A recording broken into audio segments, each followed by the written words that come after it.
여러분 안녕하세요. 오늘도 하나님의 은혜가 여러분의 삶에 가득하기를 소망합니다. 우리는 때때로 인생이라는 거친 광야를 홀로 걷고 있다고 느낄 때가 있습니다.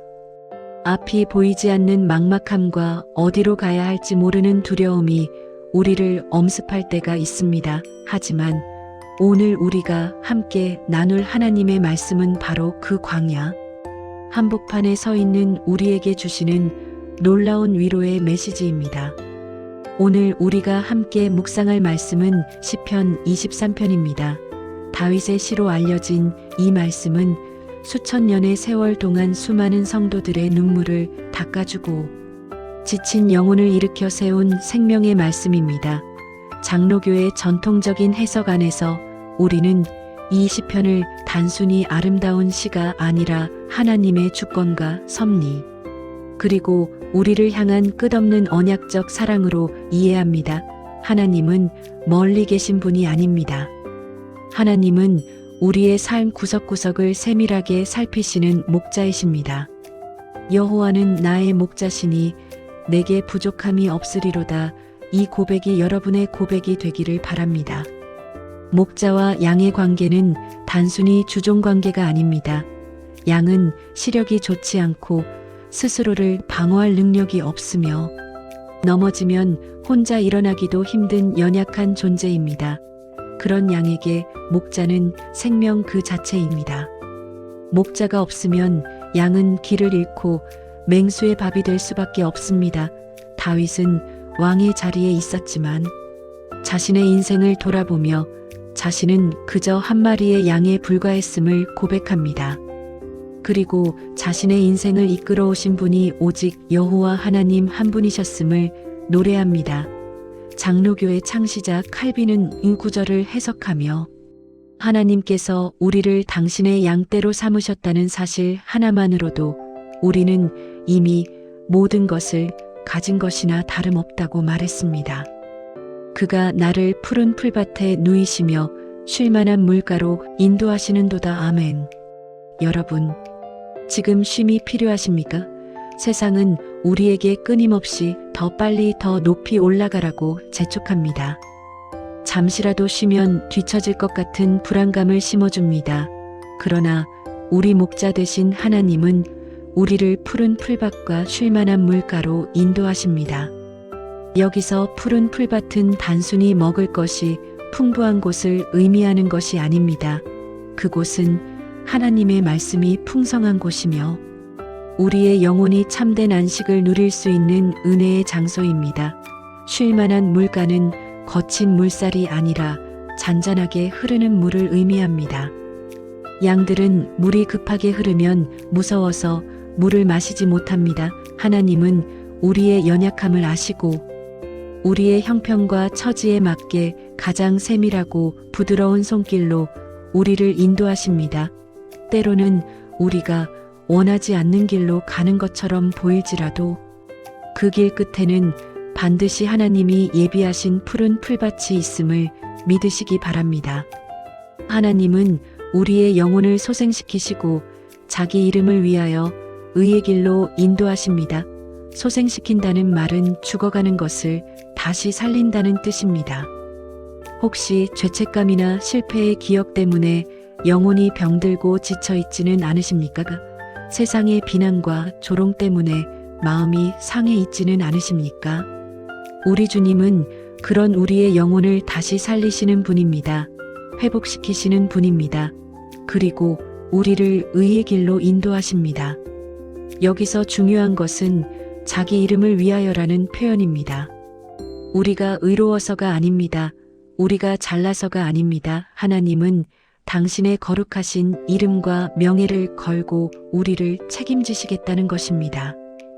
이것이 바로 언약입니다. 우리 신앙의 핵심은 바로 이 언약 사상에 있습니다. 하나님은 한번 약속하신 것은 반드시 지키시는 신실하신 분입니다. 비록 우리가 실수하고 넘어질지라도 하나님은 당신의 이름을 위하여 우리를 포기하지 않으시고 끝까지 붙드셔서 마침내 의의 길로 가게 하십니다. 내가 사망의 음침한 골짜기로 다닐지라도 해를 두려워하지 않을 것은 주께서 나와 함께 하심이라. 아멘. 여러분, 인생을 살다 보면 맑은 날만 있는 것이 아닙니다. 때로는 칠흑 같은 어둠이 깔린 사망의 음침한 골짜기를 지나야 할 때도 있습니다. 질병의 골짜기, 파산의 골짜기, 이별의 골짜기, 인간관계의 단절이라는 골짜기를 만날 수 있습니다. 다윗 역시 사울 왕에게 쫓겨 언제 죽을지 모르는 도망자의 신세로 수많은 골짜기를 지났습니다. 그러나 다윗은 그 절망의 순간에도 두려워하지 않는다고 고백합니다. 그 이유는 단 하나, 주께서 나와 함께 하시기 때문입니다. 이것이 임마누엘의 신앙입니다.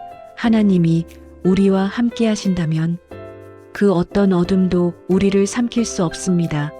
골짜기는 잠시 지나가는 과정일 뿐 머무르는 곳이 아닙니다.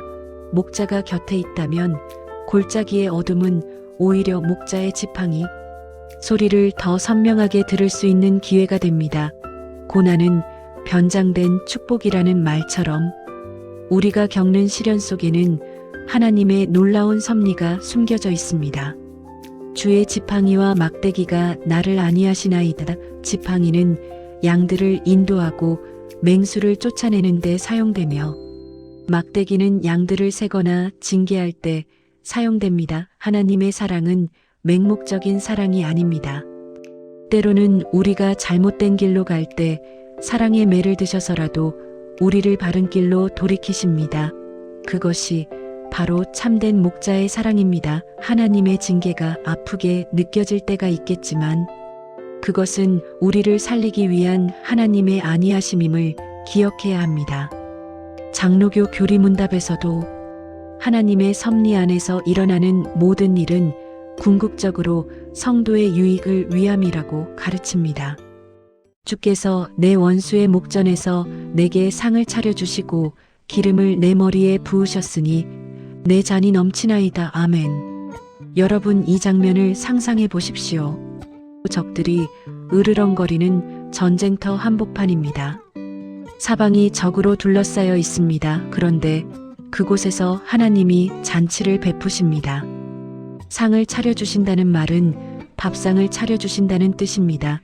고대 근동의 풍습에 따르면 주인이 손님을 초대하여 식탁을 베풀면 그 손님은 주인의 철저한 보호 아래 있게 됩니다. 아무리 강력한 원수라도 주인의 허락 없이는 그 손님을 건드릴 수 없습니다. 하나님은 우리를 원수들이 보는 앞에서 보란 듯이 당신의 귀한 손님으로 대우해 주십니다. 세상은 우리를 무시하고 넘어뜨리려 하지만 하나님은 우리를 존귀한 자로 높여주십니다. 기름을 머리에 붓는다는 것은 특별한 선택과 구별을 의미하며 동시에 넘치는 기쁨과 환대를 상징합니다. 구약시대에는 왕이나 제사장, 선지자를 세울 때 기름을 부었습니다. 또한 귀한 손님이 오면 감람류에 향품을 섞은 기름을 머리에 발라주어 먼지 묻고 지친 몸을 상쾌하게 해주었습니다. 하나님은 세상살이에 지치고 상처받은 우리 머리에 성령의 기름을 부으셔서 우리의 마음을 치료하시고 회복시키십니다. 우리를 왕같은 제사장으로 부르셨음을 확증해 주십니다. 이때 우리의 고백은 내 잔이 넘치나이다가 됩니다. 하나님이 주시는 은혜는 찔끔찔끔 주시는 인색한 은혜가 아닙니다. 차고 넘쳐서 흘러내리는 풍성한 은혜입니다. 우리의 그릇이 작아서 다 담지 못할 뿐 하나님은 언제나 하늘 문을 여시고 쌓을 곳이 없도록 부어주기를 원하시는 분입니다. 우리가 원수를 이길 힘이 있어서가 아닙니다. 전적인 하나님의 보호하심과 능력으로 우리는 승리의 식탁에 앉게 됩니다. 우리의 공로는 하나도 없습니다. 오직 하나님의 은혜입니다. 이것을 깨닫는 순간 우리는 겸손해질 수밖에 없고 감사할 수밖에 없습니다. 세상 사람들은 자신의 힘으로 성공의 자리에 오르려 아등바등하지만 성도는 하나님이 차려주시는 밥상을 기대하며 믿음으로 나아가는 자들입니다. 비록 지금은 억울한 일을 당하고 원수 같은 이들이 나를 괴롭힐지라도 낙심하지 마십시오. 하나님은 반드시 역전의 드라마를 쓰시는 분입니다. 가장 결정적인 순간에 하나님은 여러분을 높이시고 원수들을 부끄럽게 하실 것입니다. 이 말씀은 또한 예수 그리스도의 십자가 승리를 예표하기도 합니다. 십자가는 겉으로 보기에 패배요 수치였습니다. 원수 마귀가 승리한 것처럼 보였습니다. 그러나 하나님은 바로 그 십자가를 통해 죄와 사망의 권세를 깨뜨리시고 영원한 생명의 밥상을 우리에게 차려주셨습니다. 예수님은 십자가에서 죽으심으로 우리를 원수의 손에서 건져내시고 하나님의 자녀라는 영광스러운 신분을 주셨습니다. 우리는 매일의 삶 속에서 이 영적인 승리를 선포해야 합니다. 나는 비록 약하지만 내 안에 계신 예수 그리스도가 강하시기에 나는 이미 승리한 자라는 확신을 가져야 합니다. 세상이 주는 두려움에 속지 마십시오. 현실의 문제 앞에서 작아지지 마십시오. 여러분의 뒤에는 만군의 여호와 하나님이 버티고 계십니다. 내 평생의 선하심과 인자하심이 반드시 나를 따르리니 내가 여호와의 집에 영원히 살리로다. 다윗의 시편 23편은 이렇게 웅장한 확신과 소망으로 마무리됩니다. 내 평생이라는 말은 태어나서 죽을 때까지의 모든 순간을 포함합니다. 우리가 잘 나갈 때나 못 나갈 때나 건강할 때나 병들었을 때나 젊을 때나 늙었을 때나 상관없이 하나님의 선하심과 인자하심은 우리를 떠나지 않습니다. 여기서 따른다는 말은 단순히 뒤에서 졸졸 따라온다는 의미가 아닙니다. 원어의 의미를 보면 사냥개가 먹잇감을 쫓듯이 끈질기게 추적한다는 뜻을 담고 있습니다. 하나님의 은혜와 사랑은 우리가 도망치려 해도 끝까지 우리를 쫓아와서 기어이 우리를 붙잡고야 만다는 것입니다. 이것이 바로 성도의 견인 교리입니다. 하나님은 한번 택하신 백성을 결코 놓지 않으십니다. 하나님의 선하심은 토부 즉 하나님의 완전한 좋으심을 뜻합니다. 하나님이 행하시는 모든 일은 선합니다. 때로는 우리 눈에 악해 보이고 불행해 보이는 일조차도 합력하여 선을 이루시는 하나님의 지혜 안에서는 선한 일의 일부입니다. 인자하심은 헤세드 즉 하나님의 변함없는 언약적 사랑을 의미합니다. 조건 없는 사랑, 자격 없는 자에게 베푸시는 긍휼입니다. 이 두 가지 속성 선하심과 인자하심이 우리 인생의 호위병이 되어 우리 앞뒤를 감싸고 있습니다. 그러니 우리가 무엇을 두려워하겠습니까? 우리의 미래가 불투명해 보여도 실상은 가장 안전한 길로 가고 있는 것입니다. 하나님의 추적하는 사랑이 우리를 덮고 있기 때문입니다. 마지막으로 내가 여호와의 집에 영원히 살리로다라는 고백은 성도의 궁극적인 소망을 보여줍니다. 여기서 여호와의 집은 1차적으로는 성전을 의미하지만 궁극적으로는 하나님과 영원히 함께 거하는 천국을 상징합니다. 또한 이 땅에서 살아가는 동안 누리는 하나님과의 친밀한 교제를 의미하기도 합니다. 성도의 삶의 목표는 이 세상에서의 부귀영화가 아닙니다. 하나님과 함께하는 삶. 그 자체가 목적이 되어야 합니다. 장로교의 소요리 문답 제1문은 사람의 제일 되는 목적이 하나님을 영화롭게 하고 그를 영원토록 즐거워하는 것이라고 정의합니다. 여호와의 집에 거한다는 것은 바로 하나님을 즐거워하며 그분 안에서 참된 만족을 누리는 삶을 말합니다. 영원히 살리로다라는 고백은 시간적인 영원함뿐만 아니라 관계의 지속성을 강조합니다. 세상의 모든 관계는 언젠가 끝이 납니다. 부모 자식 간에도 부부 사이에도 친구 사이에도 이별은 찾아옵니다. 그러나 하나님과의 관계는 끊어지지 않습니다. 죽음조차도 우리를 그리스도의 사랑에서 끊을 수 없습니다. 이것이 우리에게 주는 위로는 실로 엄청납니다. 죽음은 끝이 아니라 영원한 여호와의 집으로 들어가는 새로운 시작이기 때문입니다. 이 소망이 있기에 우리는 죽음 앞에서도 담대할 수 있고 사랑하는 이를 먼저 떠나보내고도 다시 만날 날을 기약하며 슬픔을 이겨낼 수 있습니다. 오늘을 살아가는 여러분, 현실의 무게가 무겁게 느껴지십니까? 경제적인 어려움이나 육체의 질병으로 인해 고통받고 계십니까? 인간관계의 갈등으로 마음이 찢어질 듯 아프십니까? 그럴 때마다 눈을 들어 여러분의 목자 되신 주님을 바라보십시오. 주님은 지금도 여러분 곁에서 지팡이와 막대기로 여러분을 지키고 계십니다. 여러분의 눈물을 닦아주시고 상한 심령에 기름을 부어주십니다. 여러분은 혼자가 아닙니다. 온 우주를 지으신 하나님이 여러분의 아버지시며 목자이십니다. 그분이 여러분의 이름을 아시고 여러분의 신음소리에도 귀를 기울이십니다. 기도로 하루를 시작하십시오. 그리고 기도로 하루를 마무리하십시오. 기도는 목자의 음성을 듣는 통로이며 우리의 사정을 목자에게 아뢰는 대화입니다. 말씀을 펴서 읽으십시오. 말씀은 목자가 우리에게 보내는 사랑의 편지이며 인생의 지도입니다. 장로교 신앙은 말씀 중심의 신앙입니다. 내 감정이나 상황보다 하나님의 말씀을 더 신뢰하십시오. 내 느낌은 변덕스럽지만 하나님의 말씀은 영원히 변치 않는 진리입니다. 그 말씀 위에 굳게 설 때 우리는 어떤 비바람이 몰아쳐도 흔들리지 않는 반석 위의 집과 같은 인생을 살 수 있습니다. 사랑하는 여러분, 오늘 하루도 선한 목자 되신 예수님 손 꼭 붙잡고 걸어가십시오.